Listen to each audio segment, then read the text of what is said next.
There is an island off the coast of Brazil that the government has made it illegal to visit. Not because of a military base, not because of radioactive material, because if you step foot on it, the ground moves. Not from an earthquake, not from a geological phenomenon, from snakes, thousands of them, coiled on branches, slithering across rocks, hanging from trees. One snake, at minimum, for every single square meter of land. This is Ilha da Queimada Grande, and it is the most dangerous island on Earth.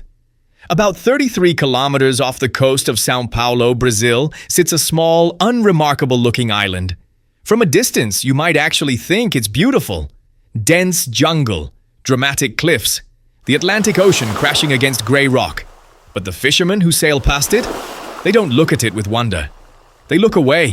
Queimada Grande is roughly 43 hectares, about the size of 60 football fields. And at some point in history, somewhere between 10,000 and 11,000 years ago, as sea levels rose at the end of the last ice age, this island was separated from the Brazilian mainland. The snakes that were already living there got trapped. No large predators came with them, no humans to hunt them, no mammals on the island to compete. Just the snakes, the birds that migrated through, and time. Thousands of years of time.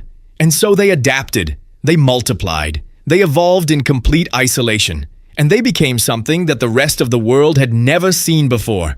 They became the golden lancehead.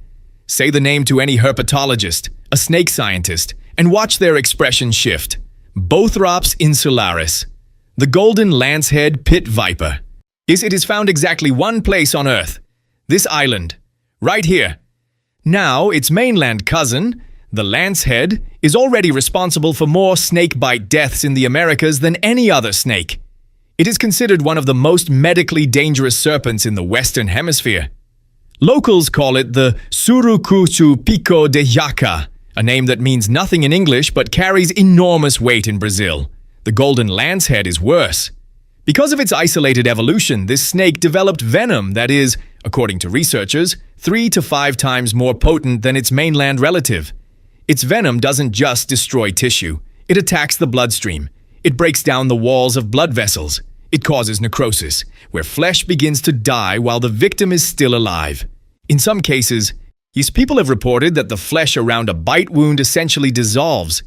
Death, when it comes, can arrive within an hour. But here's what makes this even more remarkable. The snake's head. That iconic golden yellow triangular shape, wide at the back, tapering to a sharp point. That lance shape is optimized for one thing, striking fast at birds. Because birds were the only prey available on the island, and birds can fly away. So the golden lancehead evolved a viper's answer to speed. Venom so potent that a bird cannot survive long enough to escape. One bite, one dose. Fast-acting, flesh-destroying, catastrophic. There are an estimated 2,000 to 4,000 of them on this island. In 1 square kilometer of jungle, researchers have counted as many as 1 snake per square meter. When the wind blows through the canopy and the branches sway, sometimes it's not the branches moving. Now let me tell you about the lighthouse. In the early 20th century, someone decided it would be a good idea to build a lighthouse on Queimada Grande to help ships navigate the coast. And so a lighthouse keeper was stationed there. This is where the stories begin, and where they get dark. The most repeated tale, passed down through fishermen and sailors in São Paulo state, goes like this. One night, a group of snakes slipped in through the lighthouse windows. The keeper was bitten. His family, who lived with him, was bitten. In trying to escape through the jungle toward the shore, each one was bitten again and again. None of them made it to the water. No one knows exactly how true this story is. But after that, the lighthouse was automated. No one was sent back. The Brazilian Navy visits once a year to maintain it. They stay on the boat. A single crew member goes ashore, briefly, in thick protective gear. And then there are the stories from the occasional fishermen who have ignored the warnings. One was found drifting in his boat near the island, dead, covered in bites. He had apparently pulled up alongside the rocks to collect bananas, which grow wild there, and encountered something he was not prepared for. There are stories of illegal hunters who have gone to the island seeking the snakes themselves. Because yes, On the black market, a single golden lancehead can reportedly fetch 10 to 30,000 US dollars. Their bodies have allegedly been found at various points over the decades. The Brazilian government didn't just discourage visitors, they banned them. By law, in civilian access to Ilha da Queimada Grande is prohibited. The only exceptions are permitted researchers, and even they operate under strict protocols. Because the golden lancehead is not just deadly, it is critically endangered, and losing it would be a catastrophe for science. Here's the part that surprises most people. Scientists love this island, not because they enjoy danger, though some seem to, but because Queimada Grande is one of the most unique evolutionary laboratories on the planet, an island where a single species evolved in complete isolation for thousands of years. That kind of purity in nature is extraordinarily rare. And the venom? Researchers have found that compounds within the golden lancehead's venom may have remarkable medical applications. One molecule derived from lancehead venom has already been used in the development of captopril, a widely used heart medication that treats high blood pressure and heart failure. Millions of people around the world take it every day. Scientists believe there may be more. Anticoagulants, anti-tumor agents, compounds that affect the nervous system in ways that could potentially be used against certain diseases. This is why the black market trade in these snakes is so devastating. Every animal removed from the island is not just an ecological loss. It may be a medical breakthrough that never happens. The researchers who are granted access go with bite kits, anti-venom, and emergency protocols. They work in groups. They never reach into spaces they cannot see. They carry their equipment above ground level at all times. And still, accidents happen. One researcher described having a snake strike at her boot. The fang didn't fully penetrate. She was lucky. She knew it. The island doesn't forgive mistakes.